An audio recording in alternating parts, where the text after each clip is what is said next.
Brad Pitt javno je progovorio o svojoj borbi sa prozopagnozijom, poznatom i kao slepilo lica.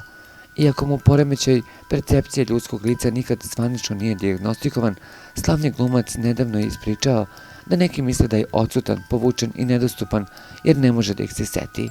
Niko mi ne veruje, želim da upoznam i druge koji pate od ovog poremećaja, ispričao je Pitt. Ovu temu prvi put je načeo još 2013. godine, kada je otkrio da radije ostaje kod kuće umesto da izlazi.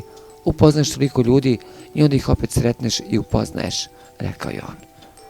Tom prilikom ispričao da se teško seća ljudi, čak i ako je sa njima razgovarao, kao i da pokušava da ih prevari, da misle da ih se seća, tako što će pri novom susretu pustiti neki trag ili kontekst razgovora koji će mu pomoći da se seti odakle se poznaju.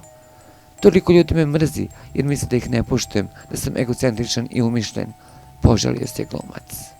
Prema Nacionalnom institutu za neurološke poremećaje, prozopagnozija se smatra rezultatom abnormalnosti, oštećenja ili pogoršanja u delu mozga koji kontrolišu percepciju lica i pamćenje, a može biti da je reč i o urođenom poremećaju prisutnom pri rođenju bez ikakvog oštećenja mozga.